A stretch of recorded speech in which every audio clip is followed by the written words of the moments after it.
Et je vous présente tout de suite les invités de notre débat. Emmanuelle Ledoux, bonjour, bienvenue. Bonjour. Vous êtes directrice générale de l'INEC, l'Institut national de l'économie circulaire. À vos côtés, Alain Chardon, bonjour. Bonjour. Bienvenue à vous aussi, directeur en charge des nouvelles plateformes durables chez Capgemini Invent. Vous dévoilez les résultats d'une étude menée ensemble, un état des lieux de la transition bas carbone et des objectifs de la stratégie nationale bas carbone à l'horizon 2050. C'était quoi le principe et peut-être aussi l'ampleur de cette étude, pour qu'on prenne bien conscience, Emmanuelle Ledoux, de ce que ça a demandé comme travail? Alors déjà, la genèse, c'est venu il y a un peu plus d'un an, quand on a lu une étude de l'Agence internationale de l'énergie qui disait qu'évidemment, il fallait aller vers la transition énergétique, plus de NR, enfin là-dessus, pas de doute, mais qui commençait à pointer le fait que peut-être on n'avait pas totalement les ressources disponibles pour être en mesure de réaliser ce beau projet. Et donc ça nous a amené à nous intéresser en France, l'équivalent, le document, la stratégie nationale bas carbone, et à regarder si cette question du besoin en ressources pour décarboner, alors je rappelle la stratégie nationale bas carbone, c'est nos stratégies horizon décarbonation en 2050. Et ce qu'on a constaté en voyant relisant la SNBC, en tout cas avec ce nouveau Zoom, c'est que cette question de la ressource n'existait quasiment pas. C'est une sorte d'angle mort, quoi. Alors, complètement. Alors ça s'est un peu évoqué. C'est le deuxième point de vigilance de l'entrée énergie de la SNBC. Mais en tout cas, c'était loin d'être central. Et c'est là où on s'est dit, il faut qu'on travaille dessus, qu'on regarde si en fait les promesses qu'on fait en matière de décarbonation, on est capable de les tenir. Et donc, on a travaillé à scénariser, et donc les échanges avec Capgemini pour donner à voir avec des chiffres, en fait, et outiller la décision publique et objectiver aussi ce qui est au départ pas une intuition, mais en tout cas un vaste sujet, comme vous dites. Oui, mettre des métriques, comme on dit, des mesures pour dire effectivement il faut qu'on fasse attention à cette question des ressources. Alain Chardon, 15 domaines, 14 ressources, 3 grands secteurs de la transition, électrification, bâtiment, valorisation des biomasses. Donc c'est quand même un travail qui a été très vaste. Si on le rend, alors pardon, d'un seul coup je vais le synthétiser en 2 mots, ça veut dire quoi? Ça veut dire que si on veut passer au renouvelable, potentiellement, si on fait pareil, si on ne change rien à la méthode actuelle, on n'aura pas assez de minerais, on n'aura pas assez de métaux, on va dans le mur, quoi. Ils sont critiques pour différentes raisons. C'est-à-dire qu'effectivement, l'étude qu'on a faite, d'abord, elle couvre, c'est pas que les renouvelables, il y a toute la mobilité, les véhicules électriques, et après on en parlera peut-être, c'est l'un des sujets majeurs. Il y a la construction. Donc, 15 domaines qui recouvrent l'ensemble des sujets. Et puis on a choisi 14 ressources qui soient représentatives des enjeux. Certaines très critiques, d'autres assez critiques. Si on fait une petite liste rapide, c'est donc il y a les métaux, les types les cobalt, le lithium, le graphite, mais on a aussi mis des métaux moins critiques au sens intrinsèque, mais les volumes vont avoir un impact, le cuivre, l'aluminium. Et puis n'oublions pas le béton, le sable, les granulats, c'est des volumes énormes. La construction, la rénovation, c'est quand même énorme, comme dirait ma fille, dans la stratégie bas carbone. Et donc, il faut regarder les impacts. Et donc, on a pris des critères un petit peu innovants par rapport aux études préexistantes de l'AIE et d'autres études existantes, où on a fait à la fois en tonnes, en euros, mais aussi en criticité et en multicriticité. C'est-à-dire que qu'est-ce qui fait la criticité quand on regarde justement cette stratégie bas carbone? On compte toujours en bas carbone, mais le reste, c'est quoi? Est-ce qu'il y a des ressources sous le sol, donc d'un point de vue géologique? Est-ce que ces ressources sont contrôlées par seulement quelques pays? Est-ce que ces ressources, on en veut pour notre stratégie bas carbone, pour les différents segments de bas carbone, les technologies, mais est-ce qu'on en a besoin dans les telcos, dans le militaire, etc. Est-ce que ces ressources, on pourrait s'en passer pour mettre autre chose, ou est-ce qu'elles ne sont pas substituables? Et puis, last but not least, l'impact environnemental, l'impact sociétal. Et donc, on a fait une espèce de critère qui intègre tout ça, et on a regardé, on a comparé, on a fait des merit orders, des ordres de mérite. Oui. Et avec des enseignements qui ont pu nous surprendre nous-mêmes. C'est-à-dire que lorsqu'on a regardé, par exemple, dans le domaine de l'énergie, eh bien, d'abord, on a trouvé très important de remettre également les biomasses, pas que l'électrification. Et donc, du coup, on a un ordre de mérite où, vraiment, je conseille à tout le monde d'aller voir. Tout ce qui est biomasse, chaleur, réseau de chaleur est beaucoup moins intense en ressources du point de vue de la criticité. Donc, ça veut dire qu'on a le temps et qu'on va pouvoir les utiliser. Si on les développe, ça aura moins d'impact critique, si je comprends bien. Du temps, il n'y en a nulle part. Il faut faire tout de suite, vraiment. Oui, mais ce qui est intéressant avec votre étude, c'est de choisir là où on peut mettre un peu plus de moyens. Exactement, c'est d'abord voir, prendre conscience. Voilà. Si vous faites des biomasses, c'est moins intense en ressources. Vous prenez le nucléaire par kilowattheure, c'est moins intense en ressources, mais un peu plus. Si vous prenez ensuite l'éolien terrestre, l'éolien marin, le solaire, c'est de plus en plus intense en criticité de ces ressources-là. D'accord. Dans la mobilité, et au bout de la liste, il y a l'hydrogène, c'est ça? Alors au bout de la liste, il y a l'hydrogène avec le solaire. D'accord, ok. Parce que si vous comptez le béton, les métaux rares, etc., Okay, vous très, leur très donnez à intéressant. chacun un point. Et alors, je vais vous redonner la parole, mobilité après. mais oui, on va parler de la mobilité. Emmanuel Ledoux,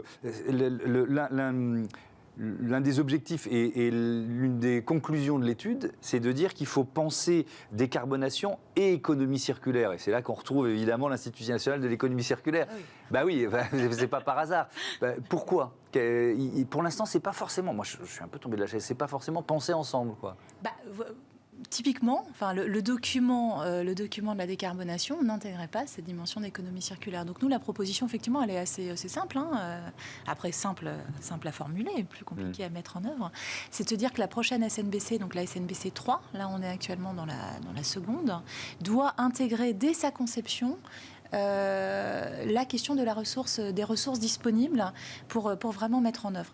Alors là où on va être pas mal aidé quand même, c'est les questions géopolitiques et puis les questions logistiques, sécurisation des approvisionnements. Enfin, finalement, on en parle toute la journée. Quand on nous dit il y a 2 usines Stellantis qui sont à l'arrêt parce que faute de semi-conducteurs, c'est de ça dont on parle.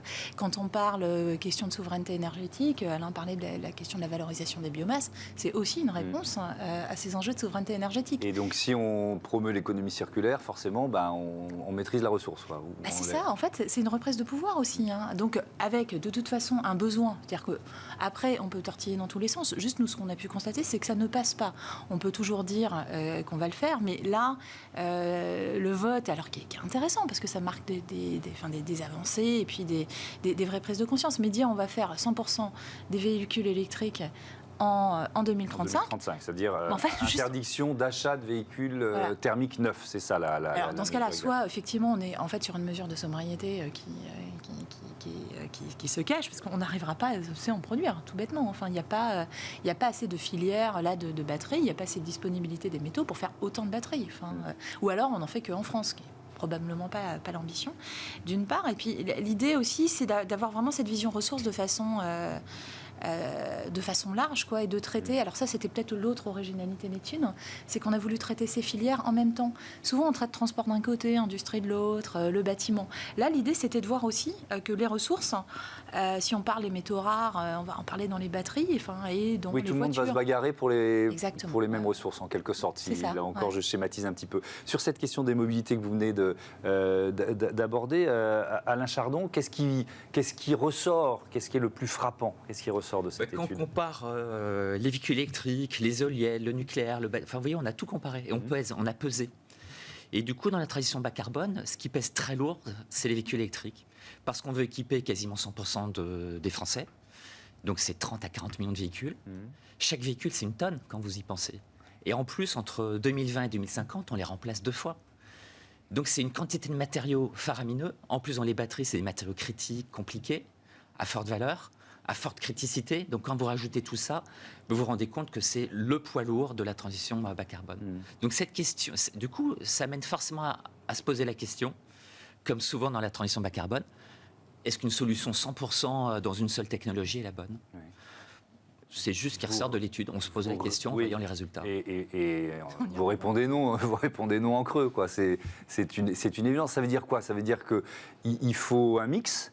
Ou alors il faut mettre le paquet sur, le rétrofit par exemple, qui consiste à utiliser les véhicules thermiques et les rendre électriques. C'est quoi C'est un cumul. C'est-à-dire que dans l'étude, on a repris les catégories classiques de l'économie circulaire, donc éviter, réduire, réemployer, recycler. On a rassemblé ça en 4 petits éléments pour pouvoir le quantifier.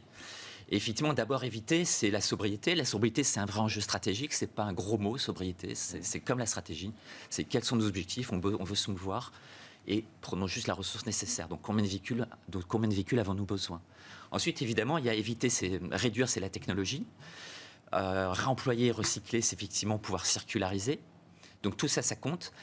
Dans éviter, je dirais qu'il y a aussi non seulement la sobriété, mais aussi les bons choix. Et justement, mixer les choix. Le mix, 100% de véhicules, ça pose question.